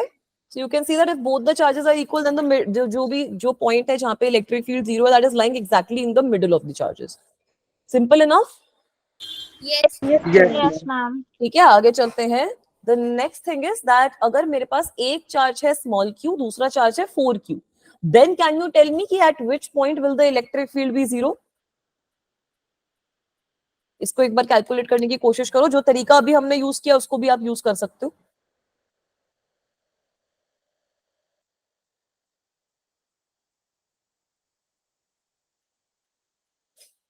ठीक है, इसका भी डायग्राम बना देती हूँ ताकि आप लोगों को थोड़ा ईज रहे। तो यहां पर आपके पास एक चार्ज है Q, दूसरा चार्ज है आपका 4Q। दोनों के दोनों they are distance D apart, both of them are farther away from each other by distance d. D/3. Very good, d/3 निकाला है D बच्चों ने, by 3. Good job. बाकी बच्चे ये बताओ d/3 आ रहा है सही आंसर? Yes, ma'am. D/3 है. और d/3 का मतलब कौन से चार्ज से पास होएगा नल पॉइंट? 4q से, q से। Q से. क्यू से Q. चीज अभी हमने सीखी थी कि जितना बड़ा चार्ज होएगा उतना दूर आपका नल पॉइंट आएगा, तो यहाँ के केस में भी नल पॉइंट कुछ इधर होएगा। Let this distance be equal to x, तो अगर हम ये डिस्टेंस x के बराबर कर देंगे तो यहाँ से यही मतलब हो जाएगा ना, that kq upon x square must be equal to, screen नहीं आ रही, एक सेकेंड। मैम हाँ बेटा, मैम इसमें D by 3 और एक और वैल्यू -x आई है, तो -x भी तो कंसीडर करना चाहिए ना। बेटा माइनस माइनस x, कंसीडर नहीं करते ना मैम। माइनस x अगर आप कंसिडर करोगे तो देखो वो वैल्यू यहाँ पर आएगी, है ना, -x आपकी वैल्यू यहाँ पर आएगी। नेट इलेक्ट्रिक फील्ड तो 0 ही है और लाइन जॉइनिंग पे भी है। बेटा बट नेट इलेक्ट्रिक फील्ड 0 कहाँ आएगा? इस केस में हाँ ठीक है, नेट इलेक्ट्रिक फील्ड 0 आ जाएगा इस डायरेक्शन में इस वाले चार्ज की वजह से, और ये 4 नहीं, नेट इलेक्ट्रिक फील्ड 0 कहाँ होएगा? इस वाले पॉइंट पे तो दोनों साइड पे रिपल्सिव ही तो हो जाएगा ना मामला, लेफ्ट साइड ही लगाएंगे ना। है ना। दोनों के दोनों जो चार्जेस हैं उनकी वजह से आपका रिपल्सिव ही तो आ रहा है, तो इस वाले साइड पे कहाँ 0 होएगा नेट इलेक्ट्रिक फील्ड? वो जो है वो आपके पास जो दोनों वैल्यूज आ रही हैं they are coming out of because of mathematics, ठीक है। मैथमेटिक्स की वजह से वो दो वैल्यूज आपके पास आ रही हैं, बट वो वैल्यूज पे इलेक्ट्रिक फील्ड 0 हो रहा है नहीं हो रहा वो हम यहाँ पर देख सकते हैं, है ना। यहाँ पर आप देख सकते हो कि बाहर वाले जो भी पॉइंट होंगे दोनों पे रिपल्सिव फोर्स लगेगी, है ना, तो नेट इलेक्ट्रिक फील्ड 0 नहीं हो पाएगा फिर उस केस में। नेट इलेक्ट्रिक फील्ड यहाँ पर 0 होएगा, इन दोनों के बीच में ही 0 हो पाएगा, है ना बच्चा, ठीक है। मैम हाँ बेटा, मैम मैम, मिड जब पॉइंट पे हो जाएगा। बेटा दोनों की आवाज कट हो गई। मैम जब सेम चार्जेस होते हैं तो जो हमारा इक्विलिब्रियम वाला पॉइंट होता है वो बीच में लाई करता है, और जब अपोजिट होते हैं तो बाहर लाई करता है ना वो। हाँ बिल्कुल सही बोल रहे हो। जैसे ना अगर ऑपोजिट चार्जेस होंगे, सपोज ये -q होता, तो अब आपका जो पॉइंट है वो कहीं बाहर लाई करेगा, क्योंकि एक चार्ज की वजह से रिपल्सिव फोर्स आएगी और दूसरे चार्ज की वजह से अट्रैक्टिव फोर्स आएगी, है ना। तो वो वाला जो पॉइंट होगा वो आपका बाहर लाई करेगा। वो भी आप ऐसे ही चेक कर सकते हो कि वो पॉइंट एक्जैक्टली लाई कहाँ कर रहा है, उस पर इलेक्ट्रिक फील्ड एक्चुअल में 0 हो रहा है या नहीं हो रहा, ठीक है। अब इसको हम कैलकुलेट करेंगे तो आ जाएगा हमारा आंसर। यस मैम, और Yes, मैम ma'am. 4 से 2D/3 जो मेरा आ रहा है। ठीक है, हाँ सही बोल रहे हो, ठीक है। तो यहाँ पे हमारे पास आंसर आ जाएगा, ये d-x का होल स्क्वायर होना चाहिए। So here you will see that, जैसे बच्चे ने बिल्कुल सही बोला कि अगर हम ले लेंगे रूट तो +-d-x वाली आप रूट लोगे, तो यहाँ पर एक आपके पास x is equal to d/3 वाला आंसर आएगा, और दूसरा वाला आंसर आ जाएगा जब हमारा x की वैल्यू जो होगी, वो बच्चे ने जैसे बोला x की वैल्यू आपके पास नेगेटिव आ जाएगी, बट यहाँ पर आप खाली पॉजिटिव वैल्यू लोगे, क्योंकि हमारा जो नल पॉइंट आएगा it should be between these two charges. So the answer in this case will be x is equal to d/3। Is this okay guys? ये वाला चीज भी समझ में आया सबको? Yes, ma'am. ठीक है। और यहाँ पर ये जो d/3 डिस्टेंस होगा this will be closer to the smaller charge, जो आपका स्मॉलर चार्ज है उसके क्लोज होगा, ये भी हमें पता है। अब चले आगे, चले इलेक्ट्रिक फील्ड लाइंस के टॉपिक पे मूव ऑन करें, Yes, Yes, ma'am. ठीक है। Yes, superposition of electric field में इतने ही क्वेश्चंस हैं, बाकी जो SHM वगैरह वाले क्वेश्चंस हैं वो हमने फोर्स के केस में कवर कर ही लिए थे। वो उसी तरीके से आते हैं कि आपको फोर्स निकालनी होती है, और फिर फोर्स की जो इक्वेशन होती है वो आप SHM की इक्वेशन से कंपेयर करके उसका आंसर भी निकाल सकते हैं, ठीक है। अब इसके आगे जो हमारी चीज रह गई है वो रह गई है इलेक्ट्रिक फील्ड लाइंस की। Once we understand electric field lines, then the last topic which will not the last topic but the next topic will be of continuous charge distribution. तो कंटिन्यूअस चार्ज डिस्ट्रीब्यूशन जो होगा उसमें थोड़ा time लगेगा हमें, क्योंकि उसके अंदर हम एक तो सबसे पहले सारी चार्ज डिस्ट्रीब्यूशंस को समझ लेंगे, वो तो आज की क्लास में हो जाएगा। Then moving on we will try to understand कि रॉड है अगर हमारे पास, उसकी वजह से इलेक्ट्रिक फील्ड कितना आ रहा है, अगर हमारे पास कोई आर्क है उसकी वजह से इलेक्ट्रिक फील्ड कितना आ रहा है, अगर वो आर्क को हम रिंग में ट्रांसफॉर्म कर दें तो कितना आ रहा है, डिस्क की वजह से कितना आ रहा है, राइट। तो ये सारे के सारे जो अलग अलग केसेस बनेंगे वो हम उनकी वजह से जो इलेक्ट्रिक फील्ड की वैल्यू आ रही है वो कैलकुलेट कर लेंगे, उसको हम डिराइव कर लेंगे, ठीक है। अब इलेक्ट्रिक फील्ड लाइंस पे आओ। इलेक्ट्रिक फील्ड लाइंस का मतलब क्या होता है, ये कोई बता सकता है मुझे? मैम हाइपोथेटिकल लाइंस जो इलेक्ट्रिक फील्ड को रिप्रेजेंट करने के लिए होती हैं। वेरी गुड, बिल्कुल सही बोल रहे हो बेटा। तो ना जैसे हमें पता है कि इलेक्ट्रिक फील्ड जो है वो एक वेक्टर क्वांटिटी है, right, we know that electric field is a vector quantity. तो एक काफी यूजफुल तरीका होता है किसी भी वेक्टर क्वांटिटी को, किसी भी मतलब इस इलेक्ट्रिक फील्ड के वेक्टर नेचर को रिप्रेजेंट करने का, वो होता है थ्रू इलेक्ट्रिक फील्ड लाइंस, या फिर इनको इलेक्ट्रिक लाइंस ऑफ फोर्स भी हम कहते हैं। इसको अगर आप लोगों को इमेजिन करना है तो इसका मैंने आपको एग्जांपल बताया था कि मैग्नेटिक फील्ड लाइंस को आप बहुत इजीली देख सकते हो, है ना। अगर हमारे पास 2 बार मैग्नेट्स हैं जिनको मैं रख दूं एक दूसरे के सामने और उनके वहां पे आयरन फिलिंग्स जो हैं वो मैं स्प्रेड कर दूं, तो उसके आसपास में वो आयरन फिलिंग्स किस तरीके का पैटर्न ले रही हैं, that gives you an idea of how magnetic field lines look like. तो सिमिलरली अगर आपके पास मैग्नेट्स की जगह चार्ज है, सिंगल चार्ज है या फिर मल्टीपल चार्जेस हैं, तो उन चार्जेस के लिए भी इलेक्ट्रिक फील्ड जो होगा वो किस तरीके से दिखेगा, या फिर सिंपली टू इमेजिन इट कि अगर आप एक टेस्ट चार्ज वहां पे रख दो तो वो किस तरीके का ट्रैजेक्टरी फॉलो करेगा, वो आपकी इलेक्ट्रिक फील्ड लाइंस रिप्रेजेंट करती है। तो इसका मतलब यही होता है कि जो इलेक्ट्रिक फील्ड है, electric field in a region, electric field in a region can be graphically represented. Electric field in a region can be graphically represented. Ma'am आपकी स्क्रीन पॉज हो। अच्छा, मेरी स्क्रीन पॉज है, मैं बोलती तो हूँ, मैं इतनी सारी चीजें लिख देती हूँ, बच्चों को दिखाई नहीं देता, फायदा क्या होता है फिर। अभी दिख गई? Yes, ma'am. Yes ma'am. ठीक है। So electric field in a region can be graphically represented या फिर graphically mapped by drawing certain curves. ठीक है, इलेक्ट्रिक फील्ड लाइन आपकी कर्व्स होती है, it can be mapped by drawing certain curves known as electric field lines or electric lines of force, known as electric field lines or electric lines of force। ठीक है, तो आप you can draw certain curves, in certain curve से आपका represent हो जाता है कि इलेक्ट्रिक फील्ड उस एरिया में कैसा दिख रहा है, एक तरीके से इलेक्ट्रिक लाइंस ऑफ फोर्स। ठीक है, तो ये जैसा बच्चे ने बोला कि ये इमेजिनरी लाइंस होती हैं, they are imaginary lines, they are hmm imaginary lines. क्या हम बेटा? जैसे वो मैग्नेटिज्म में भी इमेजिनरी होती है वो तो। ये इमेजिनरी होती हैं, ये इलेक्ट्रिक फील्ड लाइंस जो होती है वो हमने अपने कन्वीनियंस के लिए ड्रॉ करके, ये इमेजिनरी लाइंस होती हैं। अब इनका काम क्या होता है? इनका काम यही होता है such that tangent at any point two these lines, tangent at any point, tangent at any point two these gives direction of resultant field there, direction of resultant field and the resultant force as well, resultant field at that point। ठीक है, तो ये ज्यादा जरूरी चीज है कि electric field line की अगर हमने ड्रॉ कर दी तो ड्रॉ करने का फायदा क्या है, मैम क्यों ड्रॉ कर रहे हैं, इमेजिनरी तो है कि जो भी कर्व आएगा ना, उस कर्व पे अगर आप किसी पर्टिकुलर पॉइंट पे टेंजेंट ड्रॉ करते हो, सो दैट टेंजेंट रिप्रेजेंट्स कि उस पर्टिकुलर पॉइंट पे नेट इलेक्ट्रिक फील्ड कितना एक्ट कर रहा है, किस डायरेक्शन में एक्ट करता है। ठीक है, दैट इज व्हाई ये जो आपका पैटर्न है, ये जो इलेक्ट्रिक फील्ड का हाइपोथेटिकल इमेजिनरी पैटर्न है, ये इतना जरूरी होता है। Is that okay guys? Yes ma'am. Yes, ठीक है, तो ma'am. ये भी चीज आप समझ सकते हो और ये भी देख सकते हो कि इलेक्ट्रिक फील्ड लाइंस जो होती हैं वो हमेशा नेट इलेक्ट्रिक फील्ड रिप्रेजेंट करती है, वो कभी ऐसे एक कोई कंपोनेंट नहीं करती। इलेक्ट्रिक फील्ड लाइंस जो होंगी they will always represent net electric field. Ma'am इनको हम डिटेक्ट कर सकते हैं, जैसे मैग्नेटिक फील्ड लाइंस को कर सकते हैं, इनको कर सकते हैं ऑलवेज बेटा, I think they can be detected. उसका एक बहुत लंबा सा ऐसे एक्सपेरिमेंट हुआ था कि हाँ इलेक्ट्रिक फील्ड को देखने के लिए आप कर सकते हो, बट इलेक्ट्रिक फील्ड लाइंस का आई एम नॉट सो श्योर। ठीक है, इलेक्ट्रिक फील्ड तो डिटेक्ट किया जा सकता है, इलेक्ट्रिक फील्ड लाइंस की शेप वगैरह कैसे बनेगी I am not so sure if that can be detected, but I try to search more on this.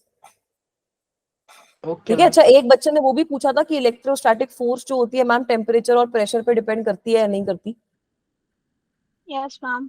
है ना। तो बेटा जितना मैंने सर्च किया नहीं करती। ठीक है, इलेक्ट्रिक फोर्स जो होती है वो आपकी एक फंडामेंटल फोर्स होती है जो आपके चार्जेस के नेचर पे डिपेंड करती है, चार्जेस के बीच में कितना डिस्टेंस है उस पर डिपेंड करती है, वो आपका टेम्परेचर और प्रेशर पे डिपेंड नहीं करती, जितना मैंने पढ़ा था। ठीक है, अगर किसी बच्चे को कुछ और समझ में आता है, यहाँ से कुछ और किसी आर्टिकल में मिलता है तो मुझे भी सेंड करना, बट जितना मैंने पढ़ा, जितना मेरा बाकी टीचर से डिस्कस हुआ, उन्होंने यही बोला कि नहीं करती है। ठीक है, तो ये जो वो मीडियम पे डिपेंड करती है, वो क्यों करती है मीडियम पे? बेटा मीडियम पे तो इसलिए डिपेंड करेंगी ना कि जैसे अब इलेक्ट्रिक फील्ड लाइंस का मतलब क्या होता है, एक तरीके से आप ये समझो कि जो चार्ज है आपका, इलेक्ट्रिक फील्ड लाइंस जो होती हैं वो परमिटिव, मतलब इलेक्ट्रिक फील्ड लाइंस बोल रही हूँ, जो आपकी इलेक्ट्रोस्टैटिक फोर्स है that depends on the permittivity of a medium. है ना, कि आप किस मीडियम में रख रहे हो उसमें इलेक्ट्रोस्टैटिक फोर्स जो है वो किस तरीके से एक्ट कर सकती है। अब परमिटिविटी ऑफ अ मीडियम आपकी क्या होती है कि एक तरीके से अगर मैं किसी मीडियम में कोई चार्ज रख रही हूँ तो वो चार्ज उस मीडियम के साथ किस तरीके से इंटरेक्ट कर रहा है, वो मेरी परमिटिविटी होती है। तो परमिटिविटी पे तो इलेक्ट्रोस्टैटिक फोर्स डिपेंड करेगी ना कि मीडियम क्या है ना, बट टेम्परेचर और प्रेशर पे चार्ज की जो इंटरेक्शन है वो डिपेंड नहीं करती। ठीक है, तो that is why I feel that electrostatic force जो है वो भी आपकी टेम्परेचर और प्रेशर पे डिपेंड नहीं करेगी। ठीक है, but genuinely if you find something which says otherwise do let me know. बाकी जितना मैंने सर्च किया, जितना मैंने टीचर से बात किया, सब लोग मेरे से इसी चीज पे अग्री कर रहे हैं। ठीक है, चलें आगे। यस मैम एक सेकेंड हाँ बेटा, नोट कर लेने दो। अच्छा नोट करना है, नोट कर लो, कोई दिक्कत नहीं है। तो इलेक्ट्रिक फील्ड का हमें आइडिया हो गया कि ये इलेक्ट्रिक फील्ड लाइन का मतलब क्या होता है, कि इलेक्ट्रिक फील्ड जो है उसको हम वेक्टर फॉर्म में, उसको हम ग्राफिकल फॉर्म में कैसे रिप्रेजेंट करेंगे। तो हम कर्व्स ड्रॉ करके उसको रिप्रेजेंट कर सकते हैं इलेक्ट्रिक फील्ड लाइंस के फॉर्म में। और इलेक्ट्रिक फील्ड लाइंस का पर्पस यही है, उनकी सिग्निफिकेंस यही है कि हर पॉइंट पे अगर आप इलेक्ट्रिक फील्ड लाइन के टेंजेंट ड्रॉ कर दो तो आपको उस पर्टिकुलर पॉइंट पे नेट इलेक्ट्रिक फील्ड की क्या वैल्यू है, उसकी डायरेक्शन क्या है, वो आपको आइडिया लग जाएगा। वैल्यू नहीं, डायरेक्शन का आपको आइडिया लग जाएगा। ठीक है, हो सो गया। हो इससे गया। पहले हमने क्वेश्चन किया था मैम, आपने उसमें जो बायनॉमियल एक्सपेंशन लगाया था वो क्लास के बाद बता सकते हैं एक बार? हाँ बता दूंगी, एक बार आप क्लास के बाद रुक जाना, मैं बता दूंगी। ठीक है, किसी बच्चे को भी उसमें दिक्कत है तो क्लास के लास्ट 5 मिनट्स में मेरे को रिमाइंड जरूर करवा देना, वो वाली चीज हम डिस्कस कर लेंगे। ठीक है, सब बच्चों को प्रॉब्लम है तो अभी डिस्कस कर लेते हैं, वरना फिर क्लास के एंड में कर लेंगे। ठीक है, चलें अब आगे चलें या फिर वो डिस्कस करूं एक बार चीज? मैम एंड में ही बता देना। चलो एंड में बता दूंगी, एंड में बता दूंगी। फिर एक बार ये इलेक्ट्रिक फील्ड लाइन वाली जो चीज है वो हम पहले फिनिश कर लेते हैं, आज की क्लास का एजेंडा, उसके बाद वो वाली चीज पे आ जाएंगे वापसी। ठीक है, तो अब थोड़ी सी इलेक्ट्रिक फील्ड लाइन की कुछ प्रॉपर्टीज भी होती हैं। एक दो प्रॉपर्टीज तो हम देख भी चुके हैं। तो पहली प्रॉपर्टी यही है that for a positive charge किस डायरेक्शन में होती है? Radially away from outward. Body, away from. Very good, for a positive charge field lines are radially outward. Field lines आपकी रेडियली आउटवर्ड डायरेक्शन में लगती हैं। तो इसको आप ऐसे ही इमेजिन कर सकते हो कि जो भी चार्ज है, अगर उसके पास हमने कोई पॉजिटिव चार्ज रख दिया तो वो किस डायरेक्शन में जाएगा, उससे आपकी इलेक्ट्रिक फील्ड लाइंस रिप्रेजेंट हो जाती है। So for a positive charge, field lines are radially outward, and if you are having a negative charge, for a negative charge, the negative charge के लिए very good, negative charge के लिए field lines are radially inward. ठीक है, field lines आपकी radially inward होती हैं। तो अगर हम इसको ड्रॉ भी कर लें तो आप लोग अपनी कॉपीज में इसको ड्रॉ भी कर सकते हो कि अगर मेरे पास पॉजिटिव चार्ज है कोई भी तो उसकी वजह से रेडियली आउटवर्ड डायरेक्शन में होएगी आपकी फील्ड लाइन जो होएगी। ठीक है, and if I am having negative charge, then because of this negative charge they will be radially inward. Is this okay guys? Yes, ma'am. Yeah, the second point is that electric field lines जो होती हैं, electric field lines always begin at positive to negative. very Positive to good, negative. always begin at positive charge, always begin at positive charge। मतलब जो आपकी ये field lines होती हैं वो हमेशा positive charge पे begin करेंगी and end on a negative charge, end on a negative charge। ठीक है, तो इसका मतलब यही है कि सपोज अगर मेरे पास एक पॉजिटिव और एक नेगेटिव चार्ज है यहाँ पर, सो let me say that this is my negative charge and let me say that this yellow वाला इज माय पॉजिटिव चार्ज। तो अगर यहाँ पर मैं अपनी फील्ड लाइंस बनाऊंगी, so they will look something like this, that they will start from the positive charge and they will end at the negative charge. ठीक है, कुछ इस तरीके की हमारी फील्ड लाइंस बनेंगी। ठीक है, यहाँ पर आप कितनी भी बना सकते हो। Is this okay? Yes, ma'am. ठीक है, यहाँ पर आपकी जाती हुई बनेंगी, यहाँ पे हमेशा आपकी एंटर करती हुई बनेंगी। ठीक है, so this is if you are having opposite charges right here, यहाँ से हमेशा एग्जिट, यहाँ से हमेशा एंट्री। ठीक है, सिमिलरली अगर आपके पास सपोज दो पॉजिटिव चार्जेस हैं जो एक दूसरे के सामने रखे हुए हैं तो ये हमेशा रिपेल करेंगे, यस राइट? तो इनके बीच में अगर आप फील्ड लाइंस बनाते हो तो कुछ ऐसे बनेंगी कि हमेशा ऐसे रिपेल ही कर रहे होंगे और फील्ड लाइंस हमेशा इनसे दूर जा रही होंगी। ठीक है, कुछ इस तरीके से आपकी फील्ड लाइंस बन जाएंगी। Is this okay, guys? Yes, ma'am. Yes, ma'am. ठीक है. So now moving on, the next point says that अब कितनी number of lines हम draw करते हैं कहीं पे ना, उससे हमें पता चल जाता है कि कितना magnitude होगा उस charge का. So greater the number of lines, नहीं, number of lines जो होता है मैं ऐसे लिख देती हूँ, that number of field lines, कि कितनी आप number of field lines draw कर रहे हो. मतलब डेंसिटी। हाँ, डेंसिटी जो होगी, डेंसिटी भी छोड़ो, डेंसिटी तो बाद में बताती हूँ, डेंसिटी का और उसका डिफरेंस बताती हूँ. नंबर ऑफ फील्ड लाइंस जो होंगी that will be directly proportional to the magnitude of the charge. Magnitude of the charge तो डेंसिटी के फॉर्म में भी बोल सकते हो, बट इसको मैं ऐसे वैसे बेटर रिप्रेजेंट करूंगी कि सपोज मेरे पास एक पॉजिटिव चार्ज है, ठीक है, एक पॉजिटिव चार्ज है, उसमें मैं फील्ड लाइंस कुछ ऐसे बना रही हूँ, और ये वाला जो पॉजिटिव चार्ज है उसमें मैं फील्ड लाइन कुछ ऐसे बना रही हूँ.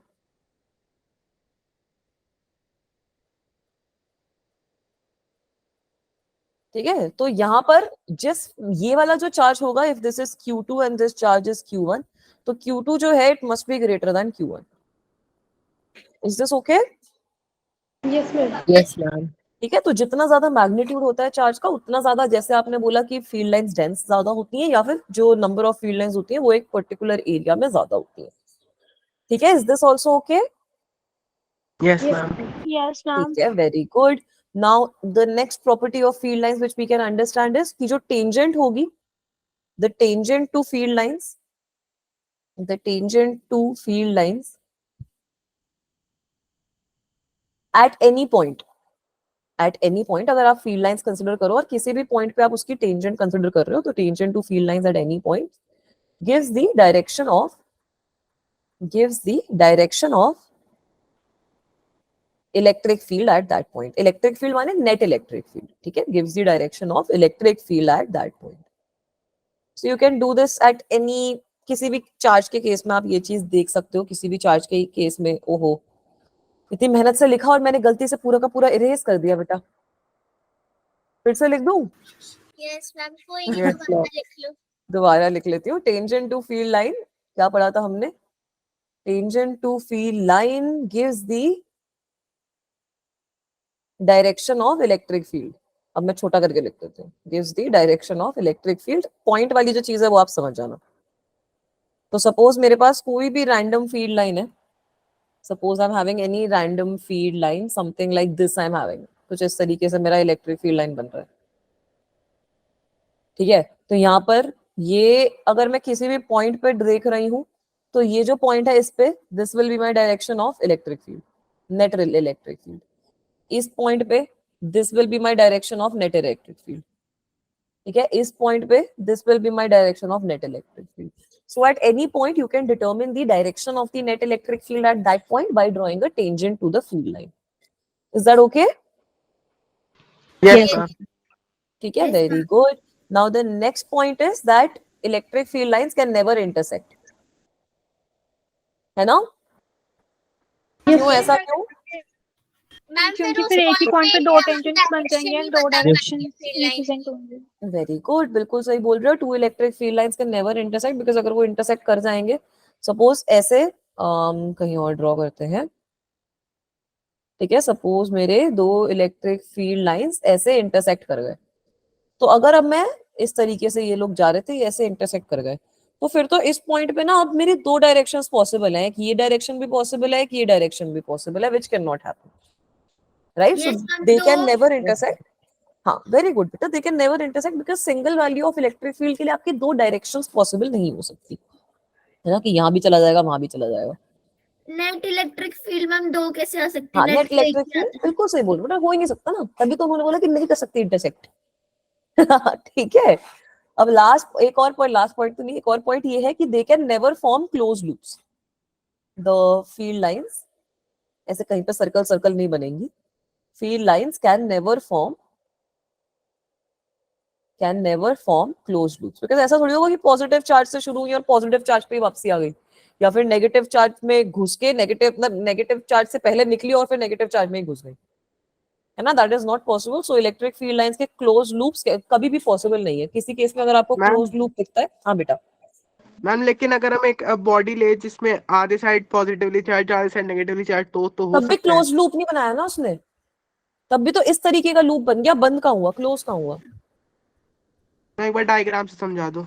मैं बोल रही हूँ कि अगर हमारे पास चलो कोई ऐसी बॉडी है जिसमें ऐसे पॉजिटिव है ऐसे नेगेटिव है, तब भी तो इलेक्ट्रिक फील्ड लाइन ऐसे ही बनाओगे, क्लोज लूप कहाँ बना। मतलब मैम स्टार्टिंग और एंड पॉइंट सेम नहीं है ना। स्टार्टिंग और एंड पॉइंट सेम नहीं है ना आपका, सेम चलो वो ओके तो मैम, जगह पे ओके, चली ठीक गई है, वो अलग बात है, बट क्लोज लूप नहीं बना ना, स्टार्टिंग और एंड पॉइंट आपके सेम नहीं हो सकते। Okay ma'am. ठीक है चलो, अब एक और चीज, अरे नहीं एक और चीज मेरे को ड्रॉ करना पड़ेगा, एक स्लाइड ऐड कर देती हूँ। अच्छा बताओ यूनिफॉर्म इलेक्ट्रिक फील्ड का क्या मतलब होता है, नॉन यूनिफॉर्म इलेक्ट्रिक फील्ड का क्या मतलब होता है। Ma'am uniform electric electric field field मतलब कांस्टेंट जहाँ इलेक्ट्रिक फील्ड की मैग्नीट्यूड सेम हो उस पर्टिकुलर एरिया में। वेरी गुड, तो बेटा अगर हमारे पास यूनिफॉर्म इलेक्ट्रिक फील्ड है ना, this will be my 7th point.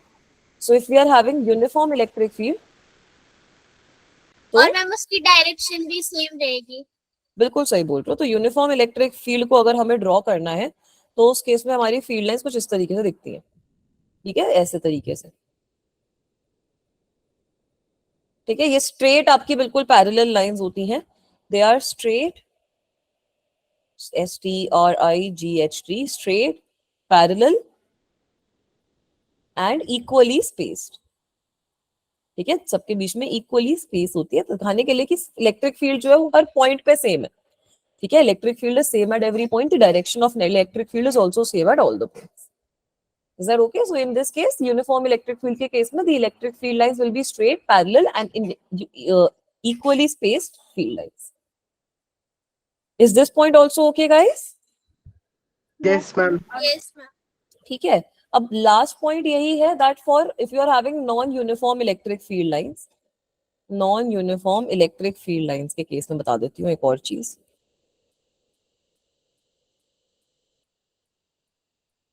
तो यहाँ पर जो ये strength of electric field lines होता है ना, जो भी आपका स्ट्रेंथ ऑफ इलेक्ट्रिक फील्ड होगा at a particular point, strength of electric field will be greater at point, जहाँ पे ज्यादा lines. very good, where density of lines is more, where density of lines is more. So let me try to consider an example here. So example हमने अभी देखा था ना negative और positive charge का, वो पॉजिटिव और पॉजिटिव चार्ज का देखा था। तो अब यहाँ पर अगर मैं देखूं तो कुछ इस तरीके से मेरी फील्ड लाइंस बन रही थी ऐसे, फिर यहीं से ऐसे जा रही है, फिर यहाँ से ऐसे जा रही है, फिर यहीं से ऐसे जा रही है, फिर यहाँ से ऐसे जा रही है, फिर यहाँ से ऐसे जा रही है, राइट और इस केस में भी कुछ इसी तरीके से मेरा डायग्राम बन रहा था। ठीक है, is my screen visible to everyone?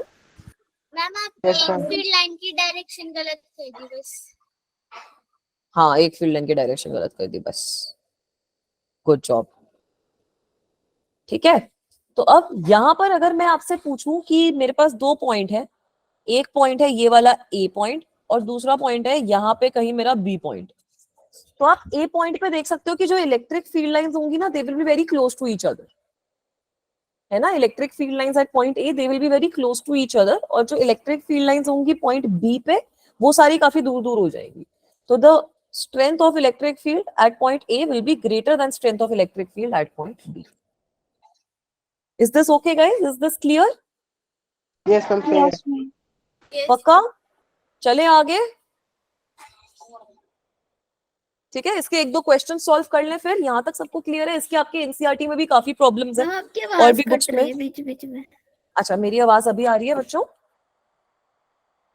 Yes ma'am. ठीक है, अभी आवाज आ रही है। मैं बोल तो रही हूँ कि इंटरनेट 5G लगवा लिया फिर भी Yes. उसका फायदा हुआ नहीं कुछ खास मेरे को।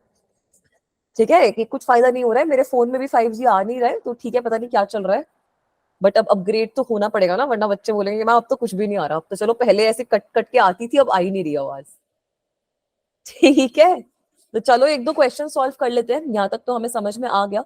सबसे पहले बड़ा सिंपल सा क्वेश्चन है, यहाँ पर आपको ऐसे इलेक्ट्रिक फील्ड लाइंस गिवन है और पूछ रखा है कि ए या बी पॉइंट में से कहाँ पे इलेक्ट्रिक फील्ड लाइंस मतलब इलेक्ट्रिक फील्ड की स्ट्रेंथ ज्यादा होगी। ए पे।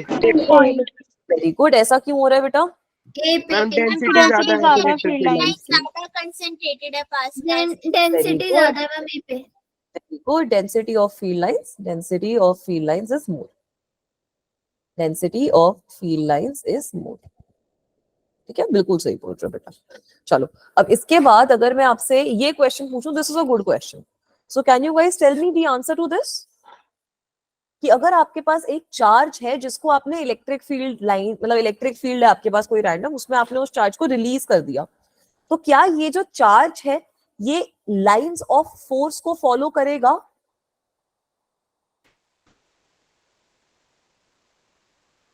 यस मैम करेगा, क्योंकि जैसे जैसे पॉजिटिव का कम होता जाएगा वैसे वैसे नेगेटिव का बढ़ता जाएगा, तो लाइंस को ही फॉलो करेगा वो। ठीक है, वेरी गुड। बाकी बच्चे ये बताओ क्या लग रहा है? यस मैम, फॉलो करेगा। Yes ma'am. यस मैम, ठीक है। चलो तो बेटा इस केस में ना दो आपकी सिचुएशंस बन जाती हैं। हम चार्ज पे डिपेंड करेगा ना, कि मतलब हम चार्ज कैसा है हमारा। ठीक है, चार्ज तो चलो कोई भी हो सकता है, तो इस केस में ना आपकी दो टाइप की सिचुएशन कैसे बनती है। पहली सिचुएशन बन गई जब हमारे पास यूनिफॉर्म इलेक्ट्रिक फील्ड है, जब हमारे पास यूनिफॉर्म इलेक्ट्रिक फील्ड है, तो यूनिफॉर्म इलेक्ट्रिक फील्ड के केस में आपका जो चार्ज है वो ये चीज करेगा। ठीक है, अगर मेरे पास यूनिफॉर्म इलेक्ट्रिक फील्ड है और यहाँ पर मैं जो अपना चार्ज है उसको रिलीज कर दूं, तो मुझे पता है कि चार्ज पे जो फोर्स लगेगी that will be equal to Q naught E. So if this is my uniform electric field, if I'm having my charge somewhere here, so this charge will follow this path, वो सीधा सीधा अपना चलता रहेगा, बढ़िया। ठीक है, so in this type of field, in this type of field, charge moves in a straight line. Charge moves in a straight line. Charge इस टाइप ऑफ फील्ड में चार्ज एक्चुअल में फॉलो करेगा। Charge moves in a straight line along lines of force, along lines of force. But अब जो दूसरा case आ जाता है ना, उस वाले केस में ये चीज जरूरी नहीं है कि ऐसी चीज हो। दूसरा केस आ जाता है आपका नॉन यूनिफॉर्म का। नॉन यूनिफॉर्म, अगर आपका नॉन यूनिफॉर्म इलेक्ट्रिक फील्ड है तो वो तो फिर कोई भी शेप ले सकता है ना। इलेक्ट्रिक फील्ड है अगर आपका, तो वो फिर कोई भी शेप ले सकता है, राइट? तो suppose I am having somewhat this sort of a shape, मेरे पास कुछ इस तरीके का शेप है फील्ड का, जैसा अभी हमने पिछले एग्जांपल में देखा था। तो बेटा अगर इस तरीके की शेप में मैं अपने चार्ज को रखूंगी ना यहाँ पर, तो आप देखो कि चार्ज जो है वो टेंजेंट वाली डायरेक्शन फॉलो करेगा, तो चार्ज कुछ इस तरीके से चल जाएगा मेरा। ठीक है, अगर मेरा कोई चार्ज मैंने यहाँ पे रखा तो मेरा चार्ज कुछ इस तरीके से जाएगा उस सिचुएशन में। तो यहाँ पर ये वाली जो चीज है this will not be valid. तो यहाँ पर charge will not follow, charge will not follow, charge will not follow lines of force,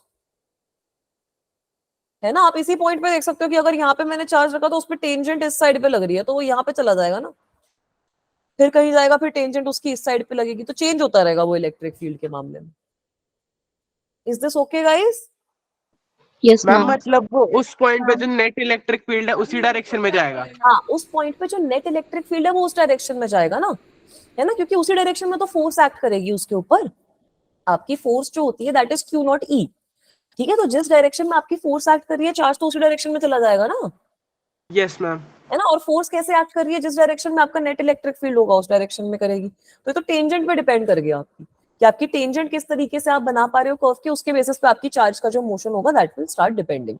uniform electric field में क्या हो रहा है कि सारा का सारा इलेक्ट्रिक फील्ड एक ही डायरेक्शन में है, पैरेलल लाइंस बन रही हैं आपकी, तो जो डायरेक्शन आपका इलेक्ट्रिक फील्ड का है वो हर पॉइंट पे सेम है।